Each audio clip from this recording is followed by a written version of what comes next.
Hello दोस्तों, welcome back to my channel doctor Yashasvi Medex.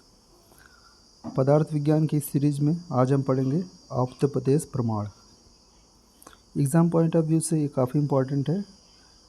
आवर्तोपदेश प्रमाण का जो क्वेश्चन है वो लॉन्ग क्वेश्चन में आता है 10 मार्क्स में, और 5 मार्क्स में भी आ सकता है। तो आगे बढ़ते हैं, इसमें हम क्या क्या पढ़ेंगे ये देख लेते हैं। पहले आवर्तोपदेश के लक्षण, आप्त के लक्षण, आवर्तोपदेश के भेद और स्वास्थ्य को बनाए रखने, रोगों की रोकथाम, निदान, चिकित्सा एवं अनुसंधान में आवर्तोपदेश का महत्व। इसके पहले हम देखे थे कि जो आवर्तोपदेश है इसकी परीक्षा कैसे की जाती है। ठीक, ये देखे थे इसके पहले वाले वीडियो में।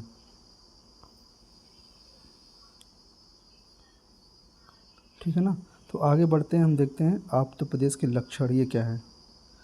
तो इसका श्लोक है, तत्र आप्तोपदेशो नाम आप्त वचनम। आप्त पुरुष के वचनों को आप्तोपदेश कहा जाता है। आप्तोपदेश क्या है, इसके लक्षण लिखिए, इसके भेद क्या क्या हैं, ये सब क्वेश्चन आता है।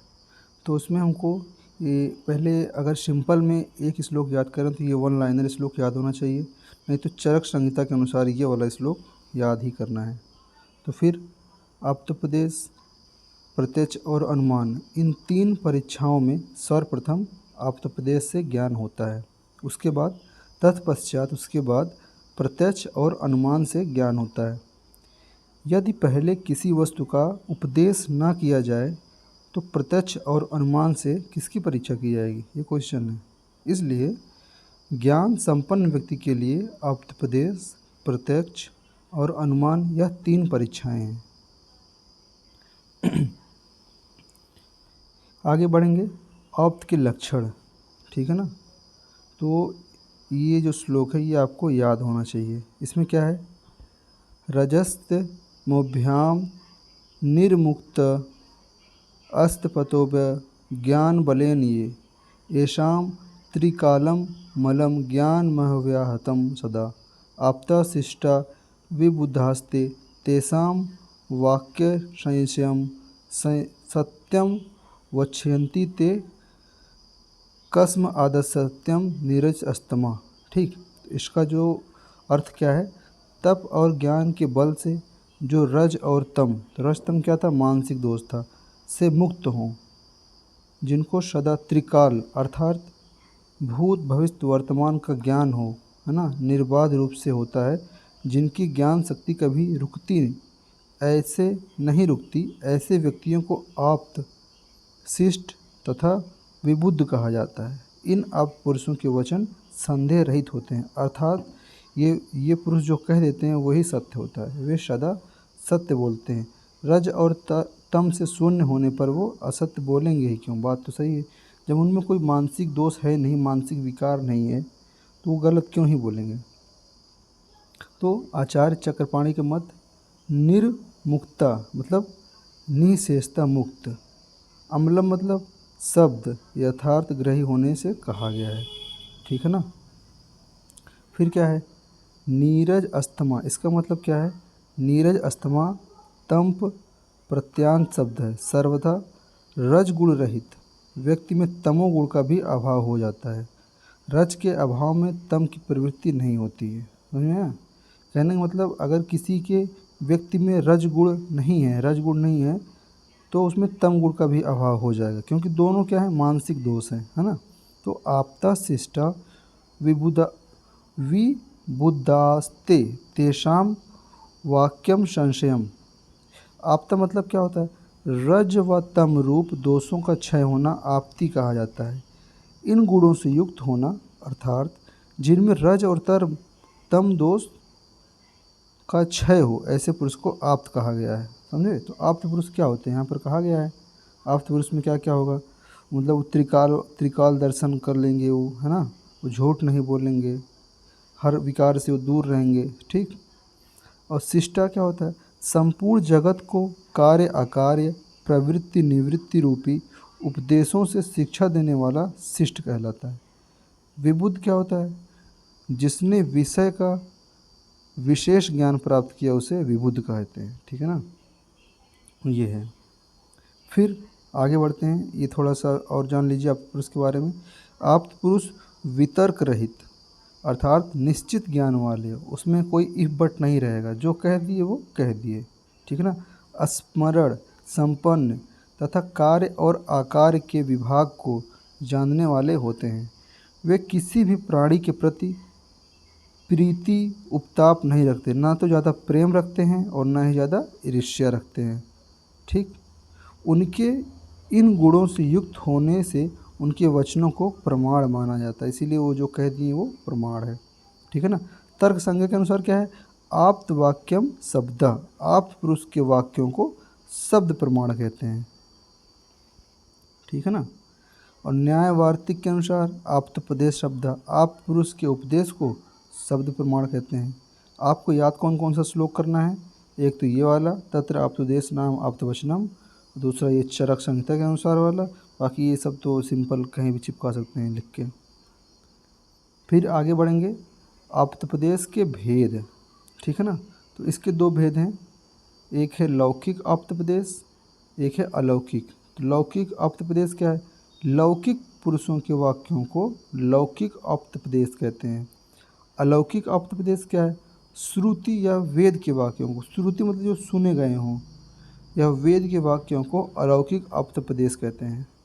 आप्त शब्द से सहज आप्त मतलब ब्रह्मादि का ग्रहण किया गया हो। लौकिक पुरुषों से आप्तत्व प्रत्येक विषय के सम्यक ज्ञान से ही संभव है। ठीक, तथा उनके विषयों से राग द्वेष ना हो, यह अर्थ लिया जाना चाहिए। ठीक है ना। तो आगे बढ़ते हैं, स्वास्थ्य को बनाए रखने, रोगों की रोकथाम, निदान, चिकित्सा एवं अनुसंधान का महत्व, इम्पोर्टेंस ऑफ आप्तोपदेश in maintaining health, prevention of disease, therapeutics and research. स्वास्थ्य को बनाए रखने में और रोगों को रोकथाम में आप्तोपदेश का महत्व, क्या महत्व ये देखते हैं। स्वास्थ्य रक्षा एवं रोगों की रोकथाम हेतु विभिन्न अध्यायों में के माध्यम से आयुर्वेदिक संहिताओं में आप्तोपदेश किया गया है।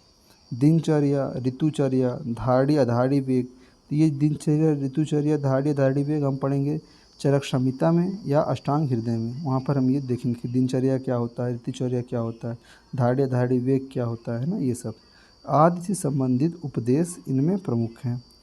आहार विहार भी हम उसी में पढ़ेंगे ऋतुचर्या में। ठीक, निद्रा से संबंधित उपदेश आदि भी इसी प्रयोजन से दिए गए हैं, तो ये आपको याद रहना चाहिए। निदान और आप्तोपदेश का महत्व, अभी पिछले चैप्टर में जस्ट हम सेम यही चीज़ पढ़ के आए हैं। आप्तोपदेश का महत्व, आप्तोपदेश परीक्षा में क्या होता है। ठीक, तो इसमें वैद्य रोगों की परीक्षा के लिए उपदेश आप्तोपदेश करते हैं। एक एक रोग की परीक्षा करते समय वह ऐसी प्रकोपों वाला है कि ये कौन, रोग ऐसी प्रकोपों वाला है, ऐसा प्रकृति वाला है, ऐसे कारणों वाला है, ऐसे स्वरूप वाला, ऐसे स्थान वाला, ऐसी वेदना वाला, ऐसे शब्द स्पर्श रूप रस और गंध वाला, ऐसे उपद्रव वाला, ऐसी वृद्धि स्थान और क्षय वाला, ऐसे भविष्य वाला, ऐसे नाम वाला और ऐसे योग वाला है। अगर इतना चीज़ हमको किसी रोग के बारे में पता चल गया और हम अच्छे वैद्य हैं तो उसको डेफिनेटली ठीक कर देंगे। ठीक, इस प्रकार जानना चाहिए। इस रोग में इसे दूर करने के लिए इस प्रकार की चिकित्सा होगी, ये कौन है, ये आप्तोपदेश से जानी जाती है। तो आप्तोपदेश क्या है, एक तरह का परीक्षा है। ठीक है ना। तो चिकित्सा में इसका बहुत ही महत्व है। तो आचार्य चरक ने आयुर्वेद तक तो 3 प्रमाणों में आप्तोपदेश को प्रधानता दी है। ठीक है। आगे इंग्लिश में क्या है, एप्लीकेशन ऑफ आप्तोपदेश इन रिसर्च। आप्त means learn, credible person who possess knowledge, devoid of doubt, उसमें कोई डाउट ना हो, attachment and aversion, who are free from defect of रज एंड तम, रजाज एंड तमास, the word of such person from Aptapadesh. These authority statements are true even today. आगे क्या है, Vagbhat Acharya is of the opinion that since the information described in the text approved by the ancient scripture, these should be administered without discussion. Ashtang Hriday, Uttar Tantra 14/80. From these quotations, one should not consider that the Ayurvedic medicine have no evidence base. Okay, Ayurveda has adopted scientific method to research for truth in the form of pramana. These authorities These authoritative statements were the source of the research to various ancient acharyas.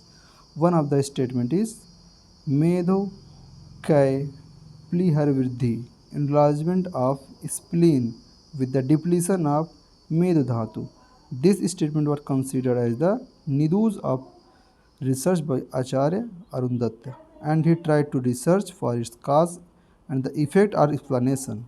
He concluded with the explanation that here Pilah Vriddhi should be considered in the sense of Asthansyuti, change in position, and not in the term of increase in size. Okay, तो हम आप्तप्रदेश यहाँ पे ख़त्म करते हैं। अगर आप्तप्रदेश पूछा है तो आपको उसका जो लक्षण है उसका श्लोक 4 लाइन का चरक वाला, उसके बाद इसके भेद, और फिर ये वाला हेडिंग लिख के आपको पूरा इसके बारे में लिखना है।